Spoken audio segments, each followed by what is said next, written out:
Isang mapagpalang araw, mga kabalen at mga ka-Fernandino.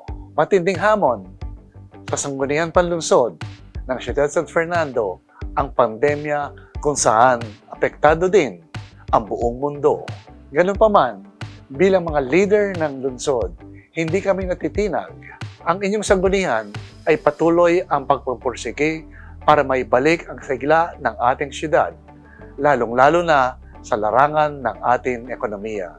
Ako ang inyong lingkod, Vice Mayor Jimmy Lazatin, nakahatid ng tunay na serbisyo, tunay na lugod, Fernandino.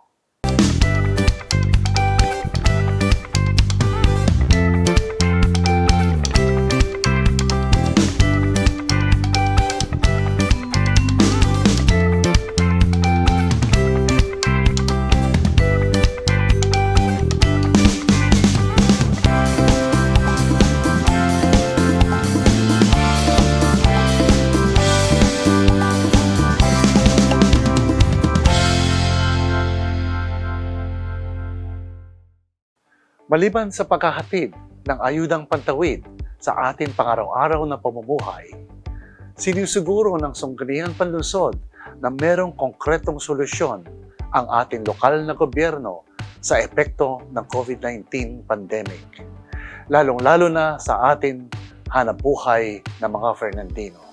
Bumuo tayo ng mga hakbang upang magpatibay ang ating mga programa laban sa pandemya. Malalampasan natin ang COVID-19. Kapwa ko Fernandino, sama-sama tayo sa labang ito.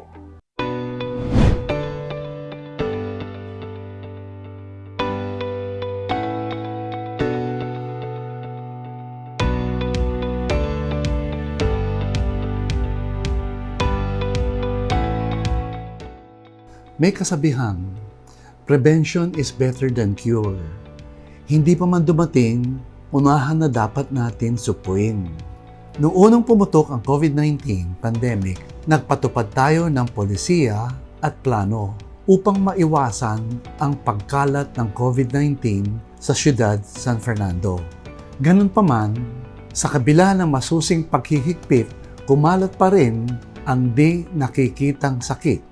Sa rekomendasyon ng Department of Health at Interagency Task Force or IATF, agad gumawa ng hakbangin ang Sangguniang Panlungsod upang ma-isolate at may komportabling pagdalhan ang mga Fernandinong probable at suspected COVID positive at close contacts ng mga COVID patients.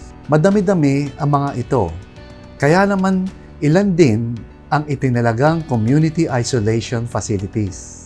Naipasa ng sanggunian ang mga resolusyon na nakikipag-partner sa mga government agencies para magamit ang kanilang mga pasilidad bilang quarantine facility. Kaya naman naging maayos ang koordinasyon at pangangalaga sa mga COVID patients ng ating syudad.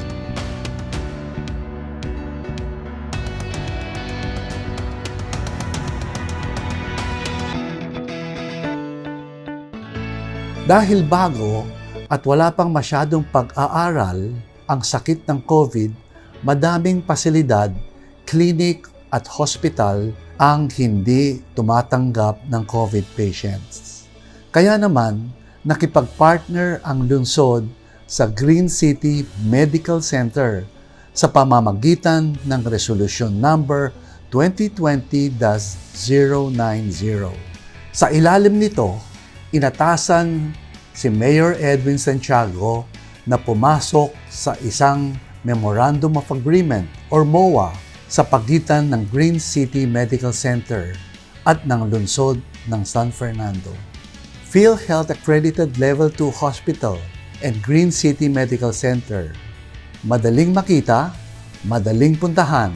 Higit sa lahat, kompleto ang pasilidad nito upang magbigay lunas sa mga COVID-19 patients. We believe dun sa kompetensya ng ospital, lalong-lalo na dito sa problema natin, no? Itong pandemic na to, COVID-19. Unang-una, yung location niya nasa heart ng syudad. Yung accessibility, madali. And at the same time, silang una ring nagkaroon ng intention na magipagmuha sa atin para makatulong sa pagtetest ng mga kababayan natin, lalong-lalo yung mga tinamaan ng COVID-19 na virus. Sa ilalim ng kasunduan nito, ang mga Fernandino na suspected COVID o nagpositibo sa COVID sa Community Isolation Facility ay inire-refer sa nasabing ospital batay sa assessment ng pamunuan ng pasilidad kung kailangan ma-admit ang pasyente. Responsibilidad ng ospital na tanggapin ang mga pasyente na properly coordinated at referred ng city government walang pinipiling oras, 7 araw sa isang linggo, 24 oras silang tatanggap ng pasyente. Hindi lang ang Green City Medical Center ang referral hospital ng city government. Sa bisa ng Resolution Number 2020-088, ang JBL o Jose B. Lingad Memorial Hospital at Diosdado P. Macapagal Memorial Hospital ay mga referral hospital din na mga tinamaan ng COVID. Nakapaloob din sa resolusyon ang pakikipag-partner naman sa VL Macavali Memorial Hospital bilang private ambulance provider sa pag-transport sa COVID-19 patients. Kung hindi tayo kumuha ng kapartner, no, o kamuha na ganyan, baka magkaroon ng problema. Para nga kung may tatamaan na taga San Fernando, no, meron siyang priority lane na pwede nating i-recommenda doon. So, mabilis. Hit or miss pa rin ang pakikipaglaban sa COVID-19. Wala pang nabubuong programa sa buong mundo na tuluyan makakapatay sa COVID-19. Ganun pa man, ang patuloy na pagsunod sa basic health protocols at physical distancing ay makakatulong ng malaki sa pag-iwas at pagkalat ng nakakahawang sakit. Kumpara sa mga syudad sa buong mundo, maganda at maayos ang laban ng syudad sa COVID-19.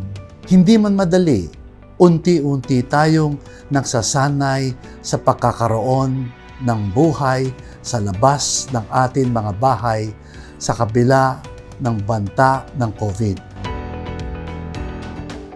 Susunod, tunghayan ang nilalaman ng ordinansa kaugnay ng amnestiya sa pagbabayad ng real property tax.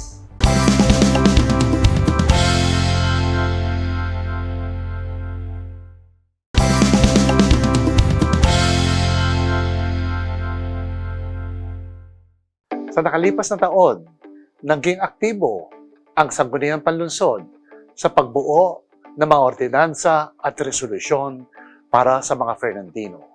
Nagdudulot ito ng katiwasayan at progresibong pamumuhay sa siyudad San Fernando.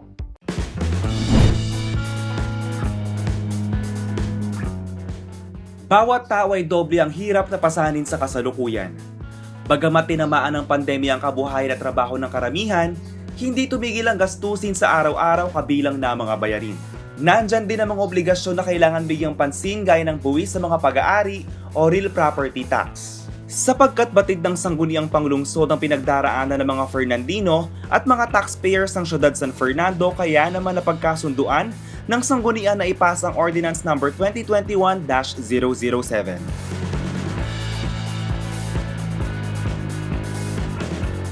Because of this COVID-19 problem, ang daming hindi nakakabayad sa mga yung kanilang obligasyon sa taxes sa lupa. Dahil hindi pa nakabangon yung ekonomiya natin, hindi pa nakapag-take off talaga, in-extend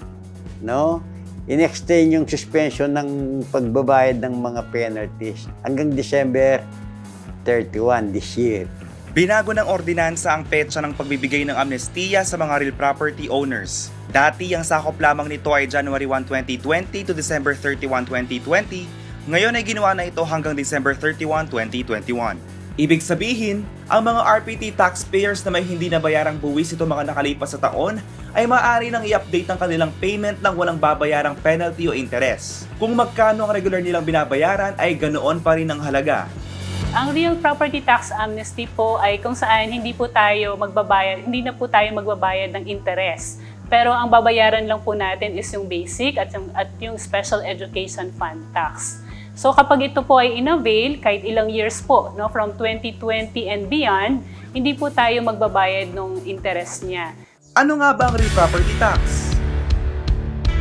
Ang real property tax ay tax sa ating mga properties like halimbawa yung bahay, yung building, makinarya, o mga improvement po, no, sa ating mga business or industrial or commercial establishments. Sa ilalim ng Local Government Code of 1991, na siyang nagsisilbing Biblia sa lokal na pamamahala, inaatasan ng LGU na maningil ng buwis sa mga lupain, istruktura at mga makinarya na pag-aari ng mga tao. Isa ito sa pinagkukunan ng pondo ng lokal na pamahalaan maliban sa Internal Revenue Allotment of IRA. Napakahalagang magbayad ng real property tax kasi ang rate po dito ay 1% basic at 1% SEF or yung Special Education Fund. Kung saan po yung 1% na Special Education Fund ay napupunta po pangtulong sa ating programa pang edukasyon, no, paggawa sa mga eskwelahan, pagtulong po, no, sa operasyon, pag-maintain ng ating mga eskwelahan. While yung other 1% po ay may 30% po dyan na pupunta sa barangay. So malaking tulong po yan sa operasyon ng barangay at ang 70% naman po ay sa operasyon po ng ating syudad kung saan yung ating mga basic services, yung ating mga social services, yung mga infrastructure, at iba pa pong programa ng syudad.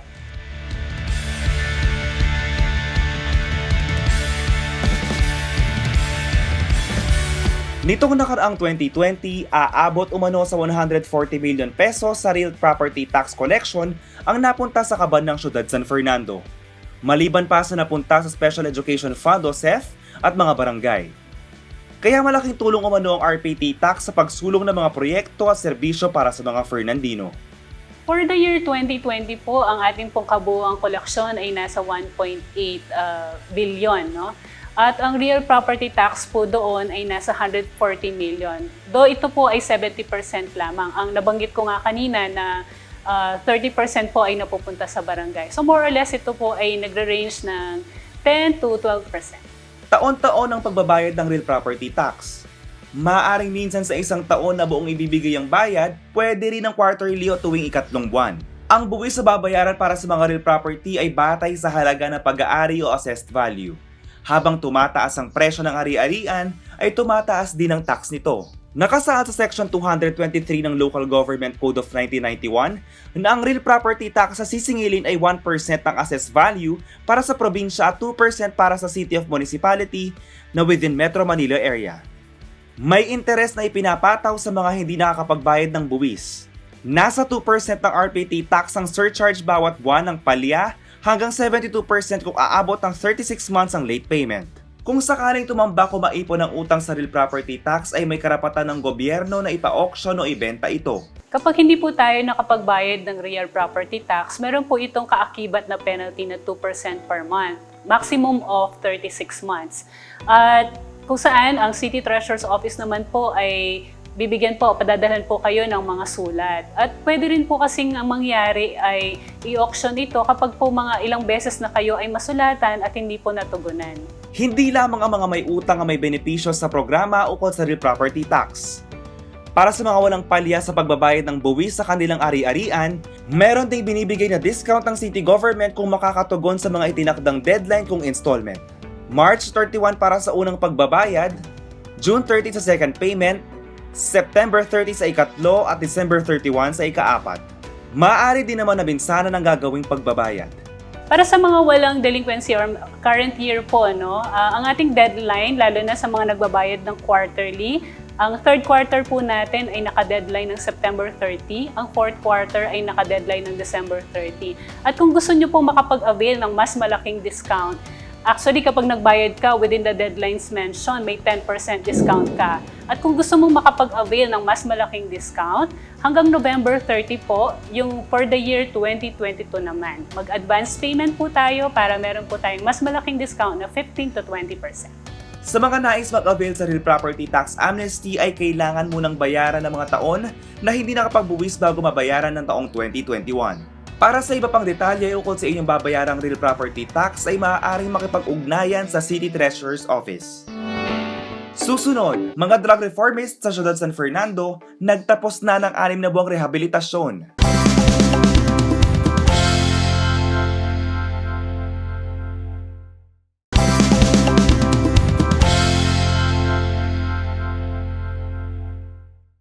Kasama sa pagsasagawa ng batas ng Sangguniang Panlungsod, bilang isang public servant, responsibilidad ko rin ang magbigay ng serbisyo sa akin ka-Fernandino. Kasama na dito ang pagtugon sa tawag ng pangangailangan ng ating mga kababayan. Dahil dito, bumuo tayo ng mga programa at ang mga aktibidad na makakatulong sa mga Fernandino dahil ing tunay lugod, yapin ing tunay serbisyo.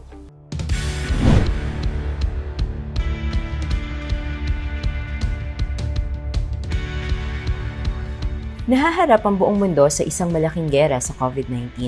Magkagayunman, mayroon pa rin mga laban na hindi dapat isuko at pabayaan na lamang. Isa dito ang laban kontra iligal na droga. Dito sa Ciudad San Fernando, tuloy ang programa para sa mga drug reformists na nais magbagong buhay. Pinamalahanan ng City Anti-Drug Abuse Council o CADAC ang kanilang rehabilitasyon. Nito lamang ika-10 ng Hulyo, nakapagtapos na sa rehabilitation program ang nasa 115 na mga drug reformist kung saan pinangunahan ni Vice Mayor Jimmy Lazatin ang closing ceremony. Sa kanyang talumpati, binigyang diin ng Vice Alcalde na ang pagbabago ay dapat nasa isip at puso upang mapaglabanan ang tukso ng iligal na droga. 6 na buwan na sumailalim ang mga reformists sa psycho-educational program, family education, community service, recreational activities, skills training, spiritual at values formation. Ngayon na nakalabas na sila, babantayan pa rin sila ng CADAC hanggang 18 months. 3 beses pa rin silang dadaan sa drug test sa panahong ito. Samantala, nakarating naman sa Ciudad San Fernando ang 10,000 pag-asang programa ni Congressman Alan Peter Cayetano. Nasa 50 mga Fernandino na tinamaan ng pandemya ang kabuhayan ang nakasali sa programa kung saan sila ay tumanggap ng 10,000 pisong ayuda. Isang live stream program sa social media ang isinagawang seremonya. Kaya naman ang pamamahagi ng pinansyal na ayuda ay pinangunahan ni Mayor Edwin Santiago at Vice Mayor Jimmy Lazatin. Ipinangako naman ni Congressman Cayetano na isasali sa programang Alan Sari-Sari Store ang nasa 1,000 mga Fernandino. Matatag ang Ciudad San Fernando. Bunga ito ng maayos na pamamahala at pagkakaisa ng lokal na gobyerno at ang taong bayan. Lugod Fernandino, yan ang ating matibay na sandata upang malampasan ang bawat pagsubok sa ating mahal na siyudad, San Fernando. Muli, ako si Vice Mayor Jimmy Lazatin, tunay lulugod kay kayo.